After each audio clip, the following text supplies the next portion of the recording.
The dust cloud rose so fast that Gemma Dalton barely had time to understand what was happening before the ground beneath her horse began to tremble like an earthquake was tearing through the Oklahoma plains. She had been working the southern pasture of the Double R Ranch for 3 hours that morning in August 1889, and the cattle had been calm, grazing peacefully under the relentless summer sun that beat down on Guthrie and the surrounding territory. Then a rattlesnake must have spooked the lead steer, because suddenly 200 head of longhorns were charging directly toward her with the kind of wild terror that turned docile animals into instruments of destruction. Her mare screamed and reared, nearly throwing Gemma from the saddle as the wall of horns and hooves thundered closer, close enough that she could see the whites of their rolling eyes and feel the vibration in her chest. She tried to turn her horse, but the mare was frozen in panic, dancing sideways instead of running, and Gemma knew with absolute certainty that she was about to die at 22 years old, trampled into the red Oklahoma dirt before her life had truly begun. Then through the dust and chaos came a rider on a black stallion moving faster than anything she had ever seen, and strong arms wrapped around her waist and yanked her clear off her saddle. Her mare bolted to safety as Gemma found herself crushed against a broad chest, the black stallion carrying them both away from the stampede with mere seconds to spare. The cattle thundered past where she had been sitting just moments before, and the rider did not slow until they were 100 yards clear, and the immediate danger had passed. "Are you hurt?" The voice was deep and rough, breathless from exertion, and when Gemma looked up, she saw a face that would have been handsome if not for the scar that ran from his right eyebrow down to his cheekbone. His eyes were startlingly blue against his tanned skin, and there was genuine concern in them as he searched her face for injuries. "I am fine," Gemma managed, though her voice shook, and her entire body trembled with the aftershock of fear. "You saved my life." "Could not let a lady get trampled," he said, and carefully set her down on solid ground, though his hands lingered a moment longer than necessary to make sure her legs would hold her. "Dustin Jameson. I work for the Bennett spread about 5 miles east. Gemma Dalton. I work here at the Double R." She brushed dust from her split riding skirt and tried to regain some composure, though her heart was still hammering. "That was the most foolish thing I have ever seen anyone do. You could have been killed. So could you?" His mouth quirked in something that was not quite a smile.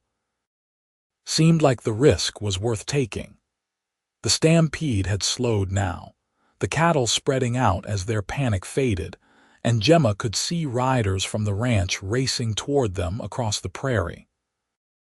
Her boss, Henry Rutherford, would be furious that the herd had scattered, and she would likely catch the blame even though the snake had been pure bad luck. She had been working at the Double R for 6 months since her father died and left her with nothing but debts, and she needed this job desperately. The other ranch hands were all men who resented taking orders from her, and Henry only kept her on because she worked harder than any 2 of them combined and asked for half the pay. "I need to go help round them up," Gemma said, looking around for her mare. The horse was grazing nervously about 50 yards away, apparently unharmed. "Thank you again, Mr. Jameson. I owe you a debt I can never repay." "Dustin," he corrected. "And you owe me nothing except maybe the pleasure of your company sometime. There is a dance in Guthrie next Saturday night."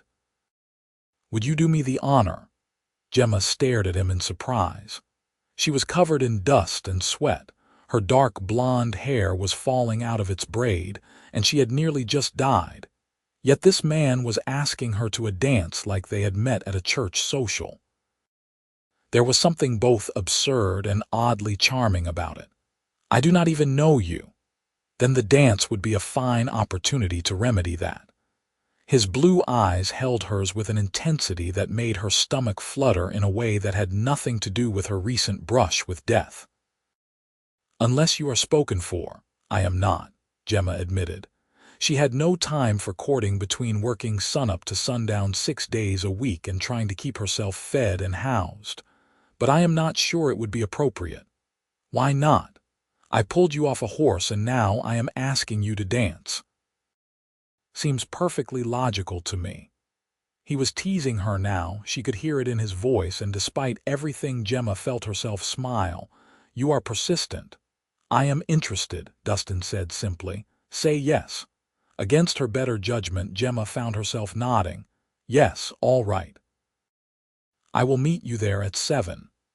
"I will pick you up," he offered, but Gemma shook her head quickly. The last thing she needed was Henry Rutherford seeing her being courted by a hand from a rival ranch. The Double R and the Bennett spread had been feuding over water rights for 3 years, and tensions were high. "I will meet you there," she repeated firmly. "Saturday at 7. Dustin looked like he wanted to argue but apparently thought better of it. He tipped his hat to her instead, a gesture so old-fashioned and courtly that it made her smile again despite herself. "Until Saturday then, Miss Dalton. Try not to get yourself killed before then." "I will do my best," Gemma said dryly, and watched as he rode away on his black stallion, sitting tall and easy in the saddle like he had been born on horseback. Only when he was out of sight did she let herself acknowledge the wild thumping of her heart that had nothing to do with fear this time and everything to do with the way those blue eyes had looked at her like she was something precious and worth saving. The rest of the day was brutal. It took until sunset to round up all the scattered cattle, and Henry Rutherford did indeed blame Gemma for the stampede, docking her pay and threatening to fire her if anything like it happened again.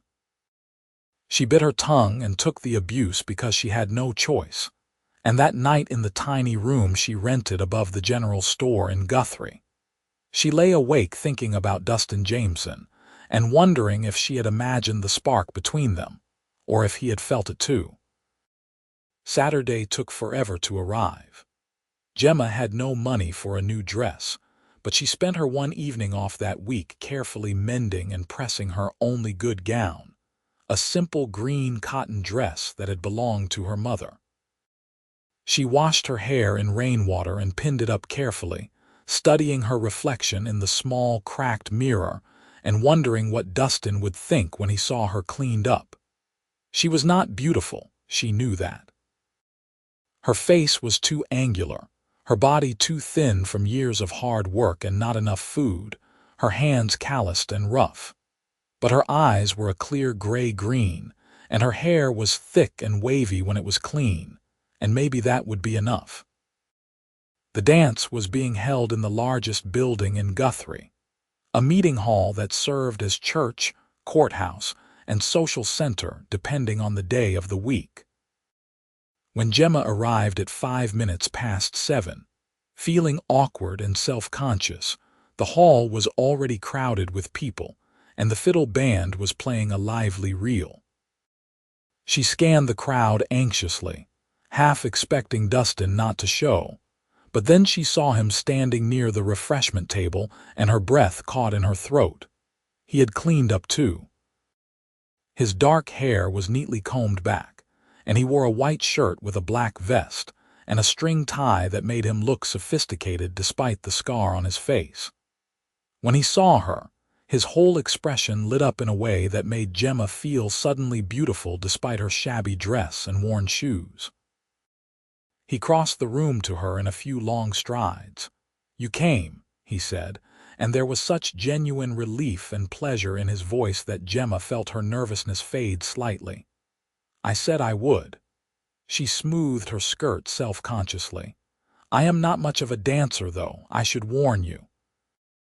"Neither am I," Dustin admitted with a grin. "We will stumble through it together." He offered her his arm and she took it, letting him lead her onto the dance floor where couples were already whirling and spinning to the music. His hand settled on her waist, warm and solid even through the fabric of her dress, and his other hand engulfed hers gently. They moved into the dance, and Gemma found that she had lied. She was actually a decent dancer when she had a good partner, and Dustin was a very good partner indeed. "Tell me about yourself," Dustin said as they moved through the steps. "Everything. I want to know everything." "There is not much to tell." Gemma was acutely aware of how close they were, how his thumb was tracing small circles on her waist. "My father was a farmer, but he got into debt and drank himself to death 3 years ago. I have been on my own since then, working wherever I could find employment. The double R took me on 6 months back." "I am sorry about your father." Dustin's voice was gentle. "That must have been hard." "It was a relief more than anything," Gemma admitted, then felt immediately guilty for the confession. "He was not a kind man, especially after my mother died.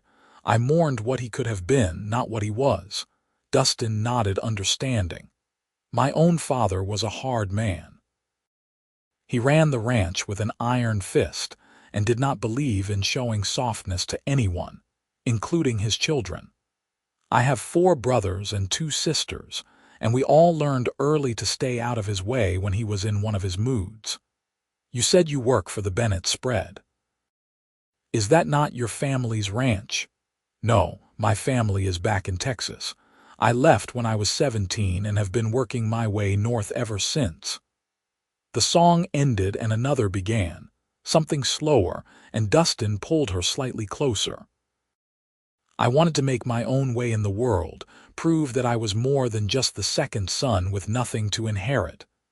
"Have you proved it?" Gemma asked softly. "I think so. I have been foreman at the Bennett place for 2 years now. I have saved enough money to buy my own land soon, start my own herd." His blue eyes found hers. "I have plans, Gemma, big plans for the future." "Tell me about them," she said, and he did.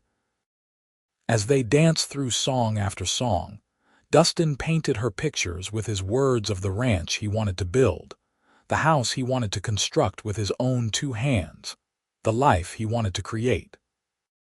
He spoke of breeding quality horses, of raising cattle that could withstand the harsh Oklahoma winters and brutal summers, of building something that would last and that he could pass on to his children someday. His passion was infectious, and Gemma found herself drawn in, imagining that future right alongside him even though they had only just met. When the band took a break, Dustin led her outside into the cooler night air. The stars were brilliant overhead, spreading across the sky like diamonds on black velvet, and Guthrie was quiet except for the muffled sounds of music and laughter from inside the hall. They walked slowly down the dusty main street, not touching but close enough that Gemma was aware of every breath he took. "I need to tell you something," Dustin said after a moment, his voice serious. "There has been trouble between the double R and the Bennett spread. I am sure you know about it." "The water rights dispute," Gemma said. "Henry talks about it constantly. He thinks Mr. Bennett is trying to steal our water. Bennett thinks Rutherford is damming the creek upstream and limiting our supply," Dustin countered. "I am not saying either of them is right, but I wanted you to know that me courting you might cause problems. For both of us." "Are you courting me?" Gemma asked, her heart skipping. After one dance, Dustin stopped walking and turned to face her. The moonlight cast shadows across his scarred face, making him look dangerous and beautiful all at once. "I would like to be, if you are willing. I know we just met, but there is something here, Gemma. You must feel it too." She did feel it. It was terrifying and exhilarating in equal measure, this pull between them that had started the moment he had pulled her from her horse and had only grown stronger through the evening. "I feel it," she admitted, "but you are right about the problems it could cause. Henry would fire me in a heartbeat if he knew I was seeing you." "Then we will be careful," Dustin said. He reached out slowly, giving her time to pull away, and tucked a loose strand of hair behind her ear. His fingers lingered against her cheek. "We will meet in secret if we have to." "I am not giving this up, Gemma. I am not giving you up, not when I just found you. You barely know me," she whispered, but she was leaning into his touch despite herself. "I know enough. I know you are brave enough to work a job that would break most men. I know you have a smile that makes my chest ache. I know that when I saw you in danger, my only thought was getting to you in time." His voice dropped lower. "I know that I have not been able to stop thinking about you for a single moment since Tuesday." Gemma felt tears prick her eyes, though she could not have said if they were from happiness or fear, or the sheer, overwhelming intensity of what was happening. "I have not stopped thinking about you either," she confessed. Dustin's smile was like the sun breaking through clouds. He took her hand, threading his fingers through hers, and brought it to his lips. The kiss he pressed to her knuckles was achingly gentle. "Then we will find a way to make this work. I promise you that."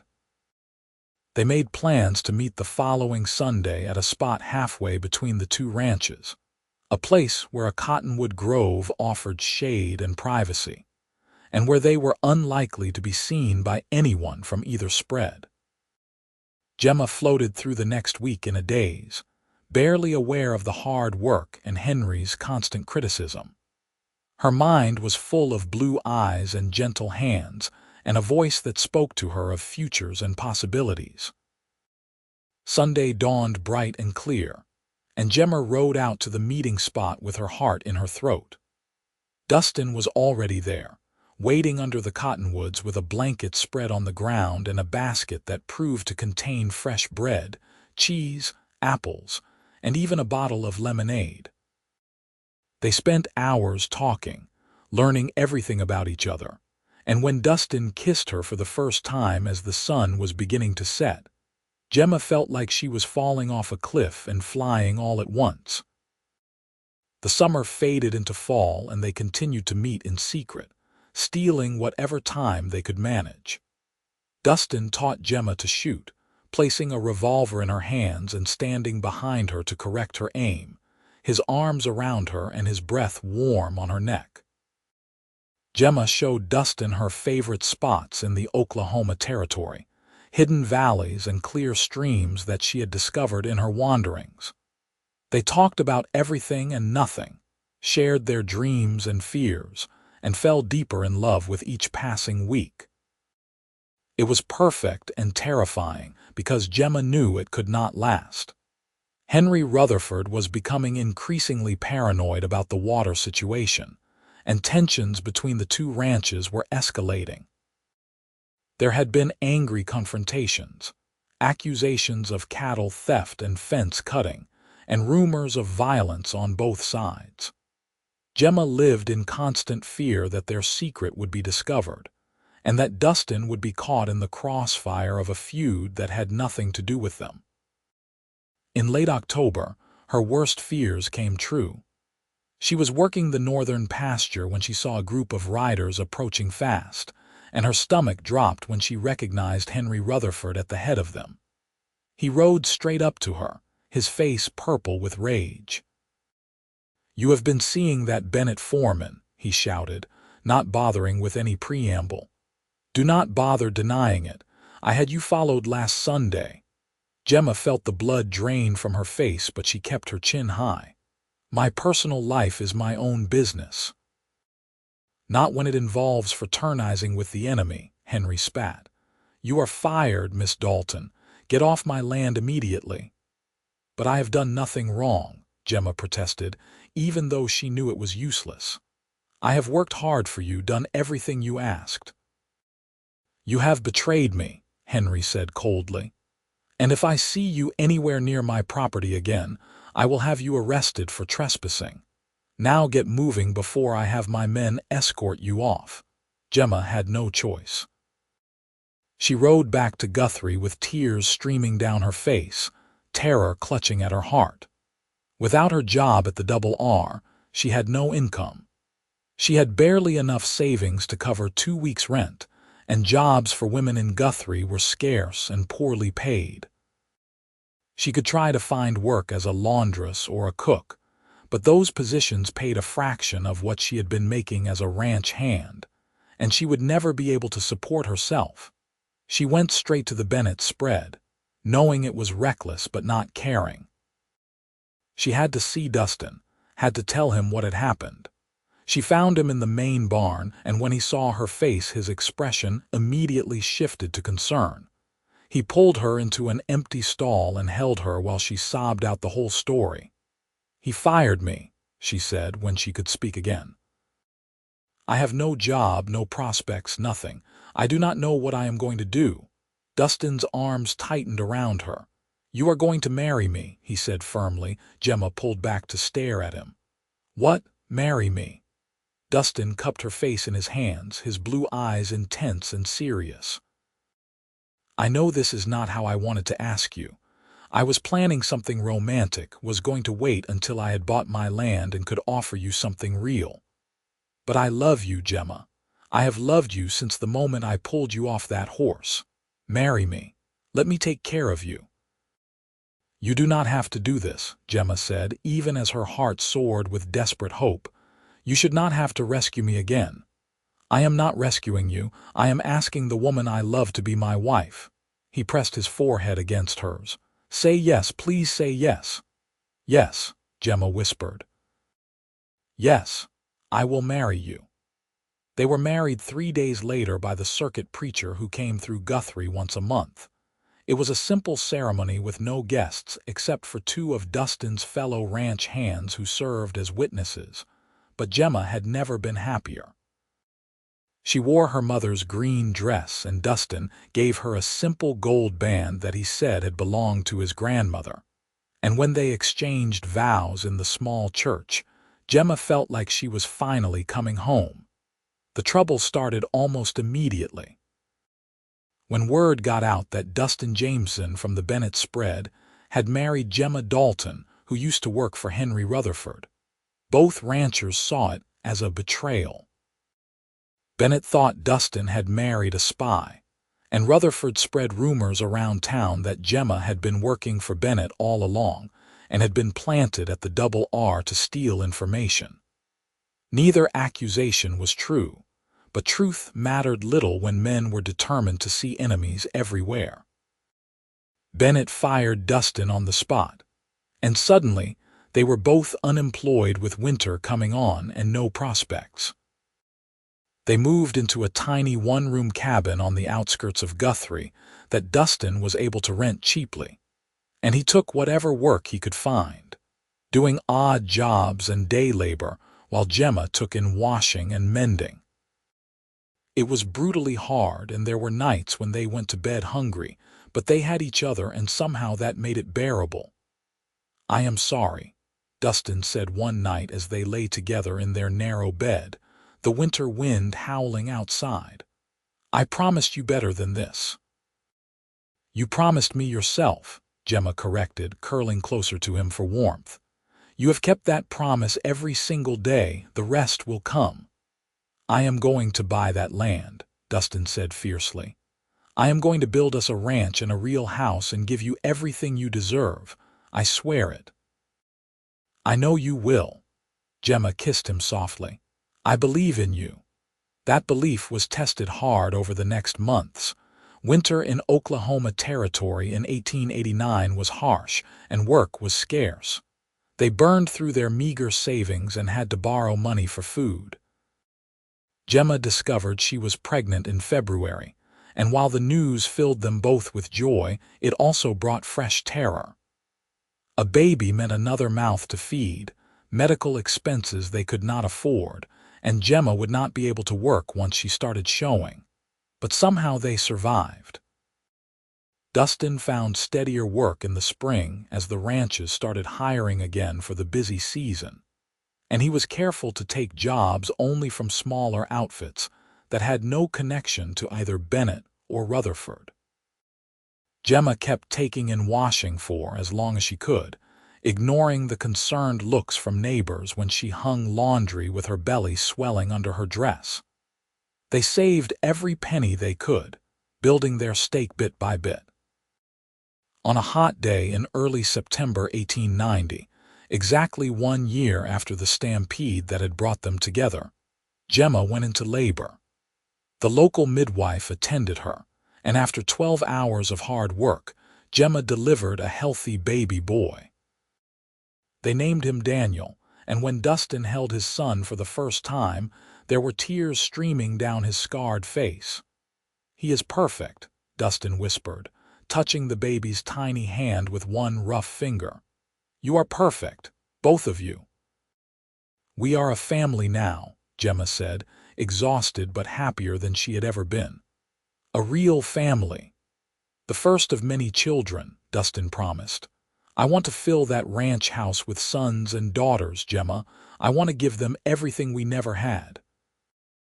"Then we had better get started on building that ranch," Gemma said with a tired smile. The birth of their son seemed to change something in Dustin. He became even more focused and driven, working longer hours and saving even more aggressively. He started attending the land auctions that were held monthly in Guthrie, studying the parcels that came up for sale, and trying to figure out which ones would be viable for ranching. In November, he found what he had been looking for: a section of land about 8 miles south of Guthrie with good grass, a creek that ran year-round, and a price that was just barely within reach if they used every cent they had saved. Dustin bought the land with shaking hands, signing the deed while Gemma stood beside him with Daniel in her arms.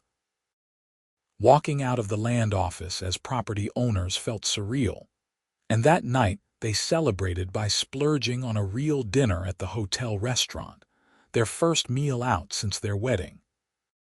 "This is just the beginning," Dustin said, raising his glass of water and a toast since they could not afford wine. "In 5 years, we will have a real ranch. In 10 years, we will be one of the most successful outfits in the territory.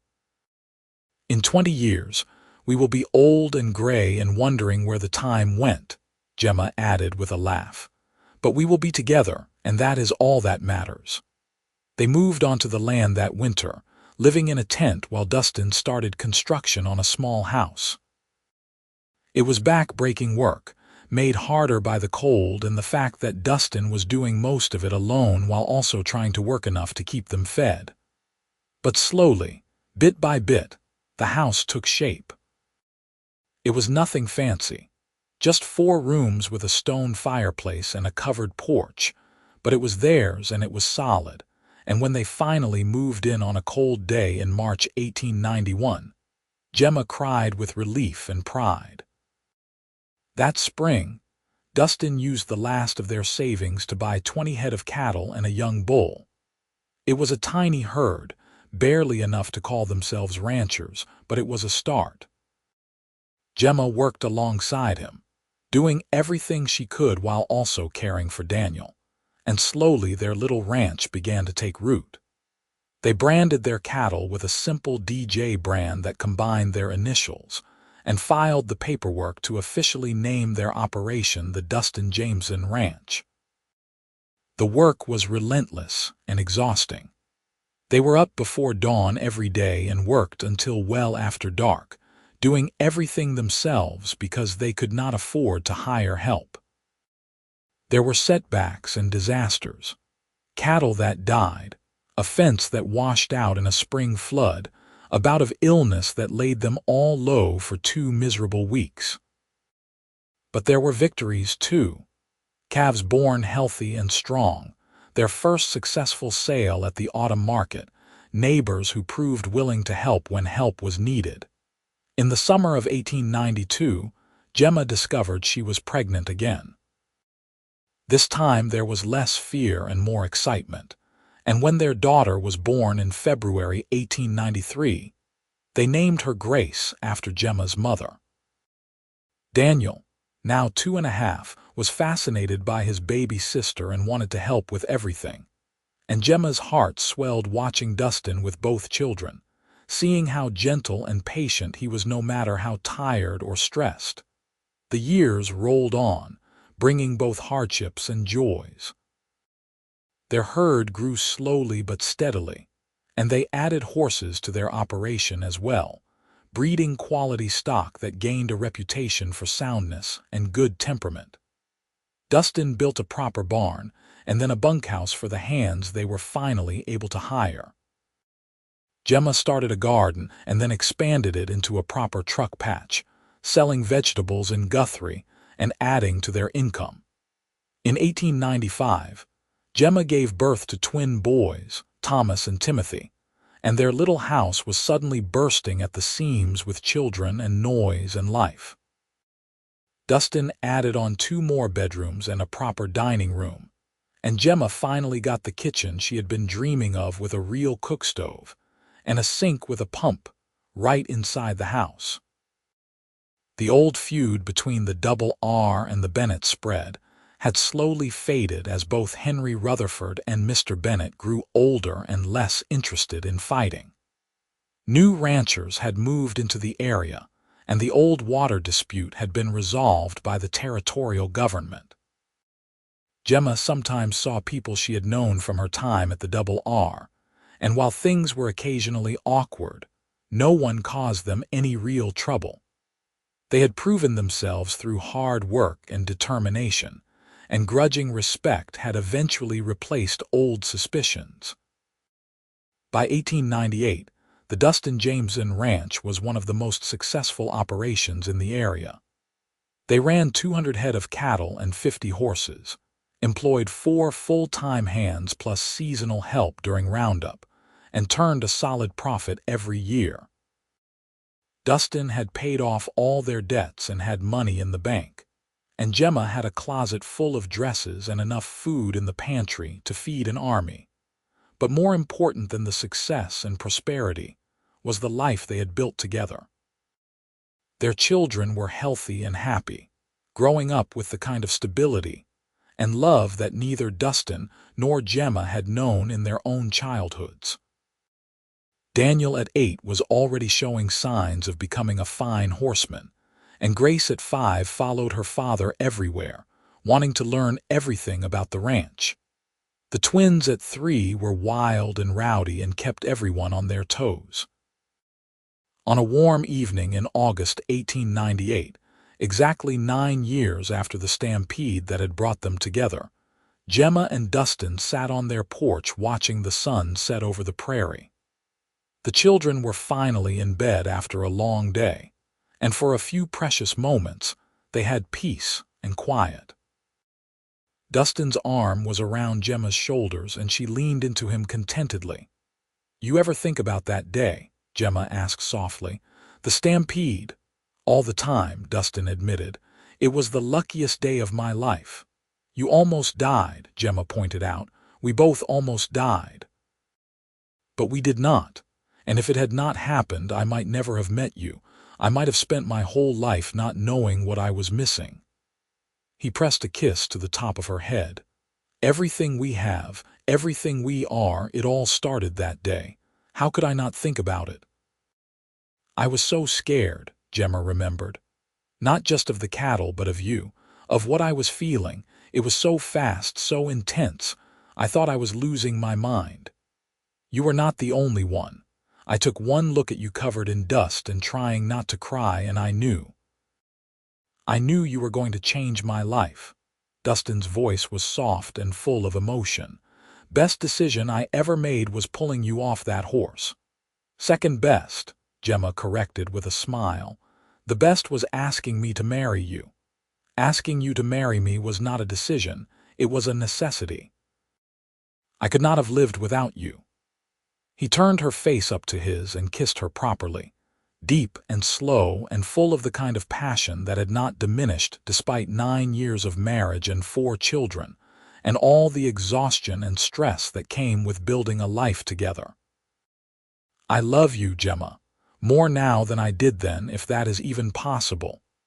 "It is possible," Gemma assured him, "because I feel the same way. You saved me in more ways than I can count, Dustin.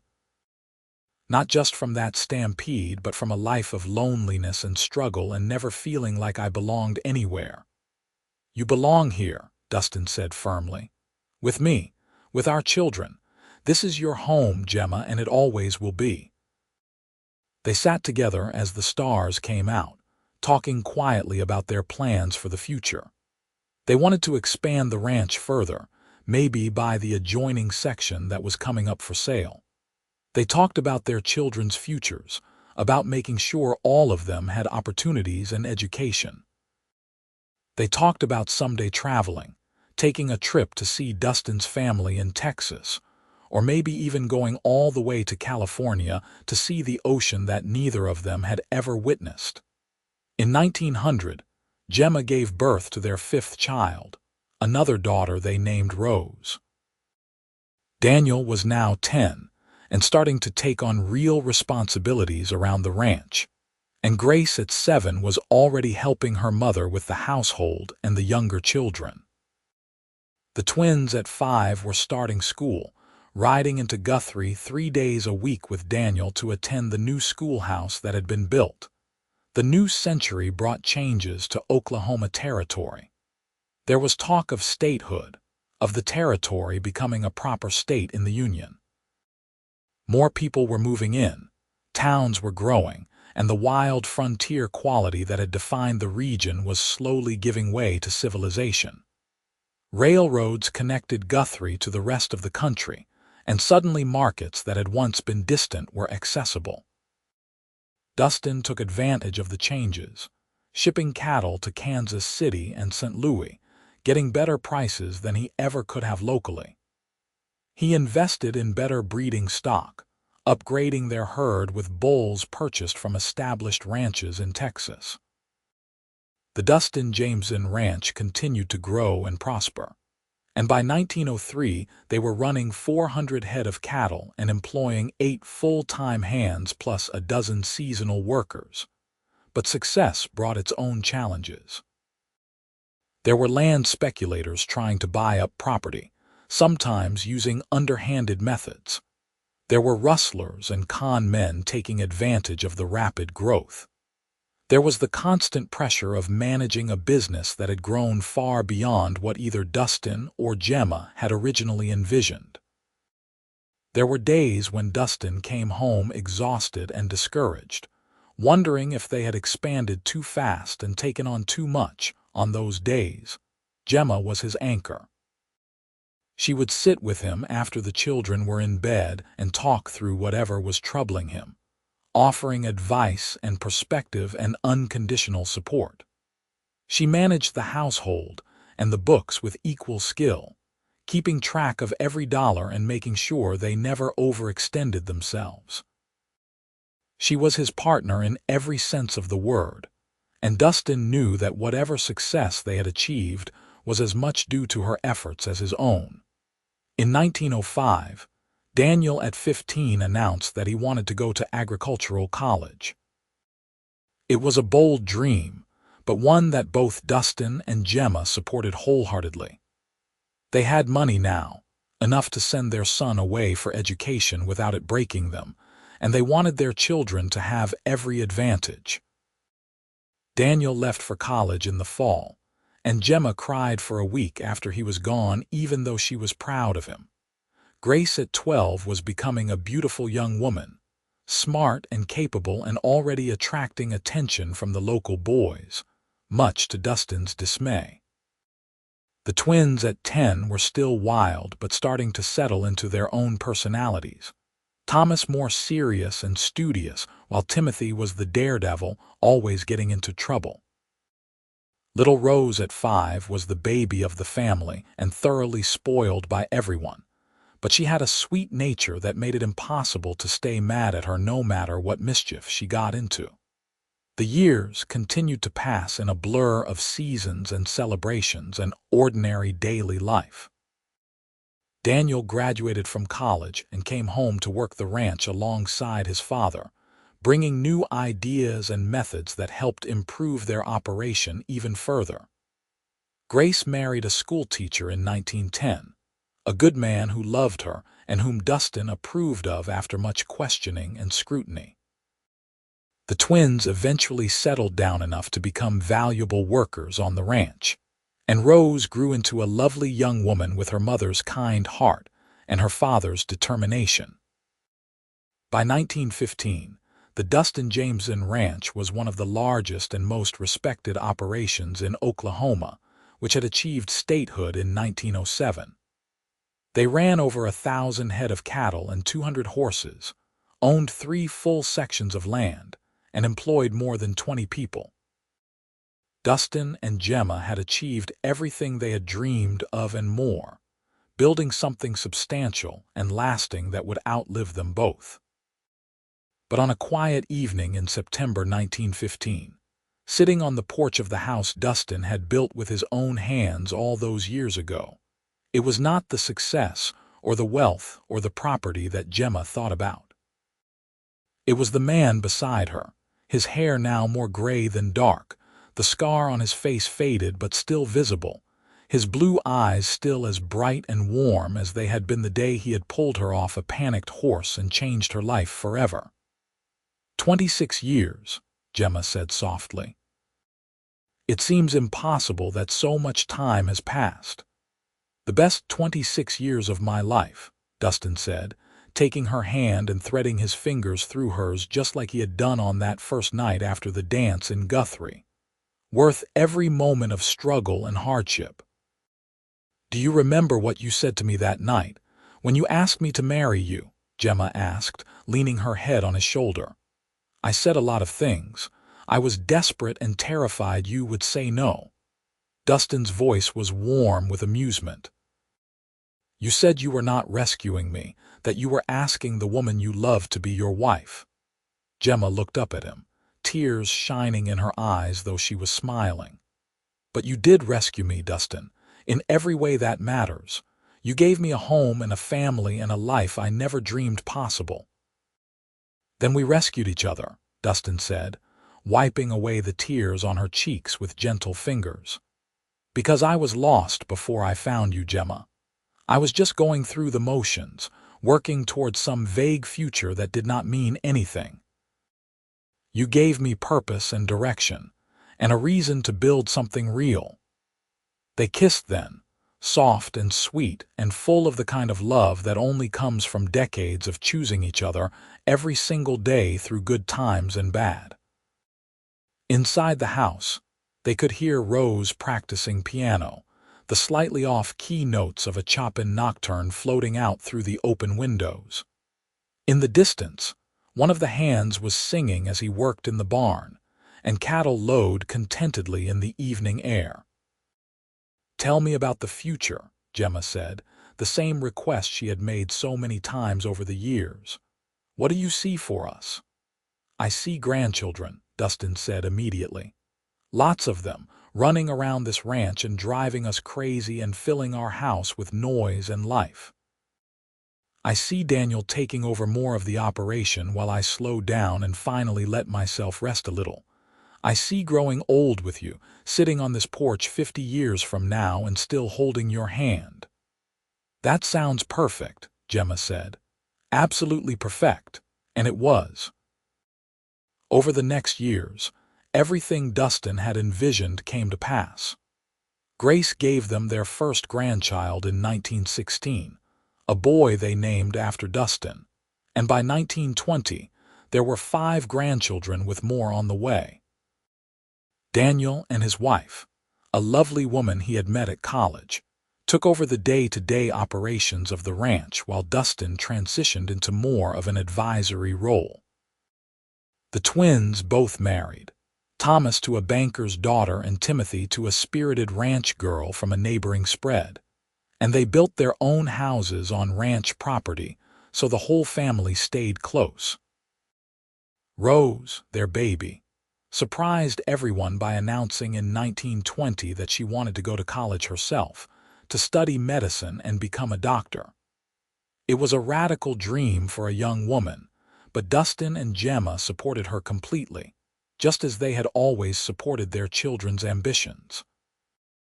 Rose left for the University of Oklahoma in the fall of 1920, and Gemma cried again just as she had when Daniel left all those years before.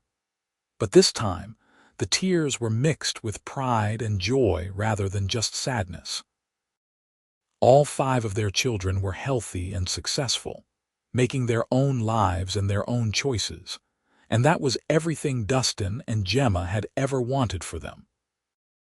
They had broken the cycles of poverty and hardship that had defined their own childhoods, and they had given their children the foundation and support to dream big and reach for whatever they desired.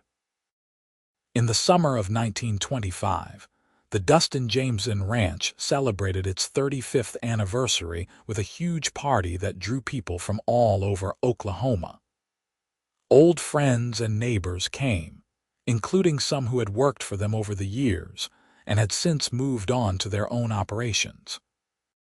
Even a few people from the old Double R and Bennett spreads showed up, the ancient feuds long forgotten in the face of time and prosperity. It was a joyful celebration full of music and food and laughter, and as Gemma looked around at the crowd gathered on their land, at her children and grandchildren and all the people who had become like family over the years, she was overwhelmed with gratitude. That evening, after all the guests had gone home and the cleanup was done, Gemma and Dustin walked out to the place where he had first kissed her all those years ago under the cottonwood trees. The trees were bigger now, their branches spreading wide to provide dappled shade, but the spot was still as peaceful and private as it had been when they were young and newly in love.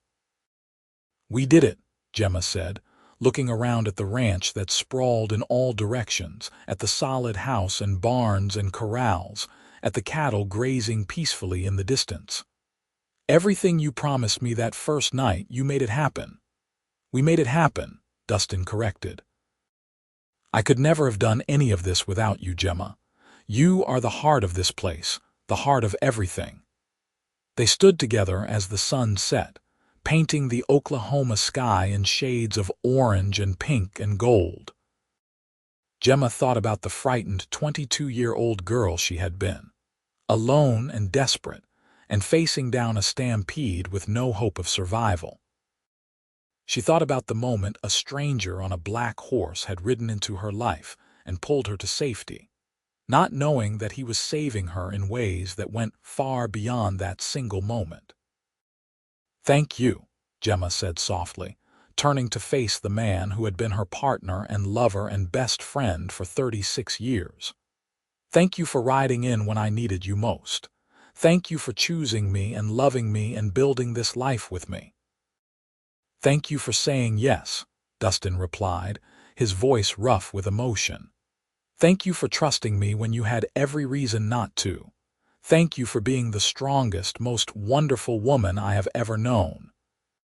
He cupped her face in his hands, looking at her with eyes that still held the same intensity and love they had held when he was 25 and she was 22. "I would do it all again, Gemma. Every hard day, every struggle, every moment of fear and uncertainty. I would do it all again in a heartbeat if it meant ending up here with you." "So would I," Gemma whispered, and kissed him as the stars began to appear overhead, the same stars that had witnessed their first kiss and every kiss since, the same stars that would shine on their children and grandchildren long after they were gone. They walked back to the house hand in hand, moving a little slower than they once had but still strong and healthy despite their years. Inside, a lantern burned in the window, welcoming them home. And as they stepped through the door into the house that love and hard work had built, Gemma Dalton Jameson knew that every choice she had made, every hardship she had endured, had been worth it to arrive at this moment of absolute contentment and joy. The years that followed were gentler than the early ones had been. Dustin and Gemma gradually stepped back from the day-to-day operations of the ranch, content to let Daniel and their grandchildren carry on the work they had started. They traveled some, taking that trip to California they had always talked about and marveling at the ocean that seemed to stretch on forever. They visited Rose in Oklahoma City, where she had established a medical practice and was making a real difference in people's lives. They spent long hours with their grandchildren, telling stories about the old days and teaching them about the land they would someday inherit. In 1935, on their 45th wedding anniversary, surrounded by their children and grandchildren, and even a few great-grandchildren, Dustin and Gemma renewed their vows in the same little church where they had been married all those years ago. The preacher was different. The building had been remodeled, but the words were the same and the love was even deeper and stronger than it had been when they were young. "I was herding cattle alone when the stampede started," Gemma said during the small reception held afterward at the ranch, telling the story that had become family legend. "I thought I was going to die, and then this cowboy rode in and pulled me to safety, and nothing was ever the same again." "Best stampede that ever happened," Dustin said with a grin, pulling her close despite the protests of their various aches and pains. "Best day of my life." "Every day with you has been the best day of my life," Gemma corrected, and kissed him to the applause and cheers of their family. They lived to see their ranch continue to thrive into the 1940s, adapting and growing with the times just as they had taught their children to do. They lived to see all 5 of their children happy and successful, living the kinds of lives that made all the struggle and sacrifice worthwhile. They lived to see grandchildren married and great-grandchildren born, the family tree branching out in ways they could never have imagined when they started out with nothing but love and determination, and a section of rough Oklahoma land. Dustin passed away peacefully in his sleep in 1947 at the age of 83, with Gemma holding his hand and his children and grandchildren surrounding his bed. His last words were, "I love you," spoken to the woman who had been his everything for 57 years, and he died with a smile on his scarred face, content and fulfilled and surrounded by the legacy he had built.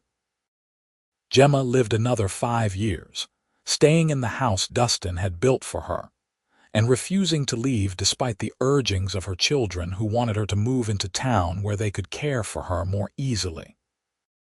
She spent her days sitting on the porch, watching the ranch continue its operations and remembering the long-ago day when a stampede had nearly killed her, and instead had brought her the greatest love she could have imagined. When Gemma died in 1952 at the age of 85, it was also peacefully in her sleep, in the bed she had shared with Dustin for half a century. Her children buried her next to him in the family cemetery on a hill overlooking the ranch, under a cottonwood tree that provided shade and comfort, just like the trees where they used to meet in secret all those years ago. The Dustin Jameson Ranch continued on, passed down through the generations just as Dustin and Gemma had always intended. Their great-great-grandchildren still work the land today, running cattle and horses on the same prairie, where a frightened young woman once faced down a stampede and found not just safety but love, family, home, and everything she had ever needed. The story is still told at family gatherings, of the cowboy who rode in at just the right moment, and the woman he saved who saved him right back, and of the great love that built something lasting and beautiful out of nothing but courage and hope, and the willingness to take a chance on each other when everything was uncertain and the future was unwritten.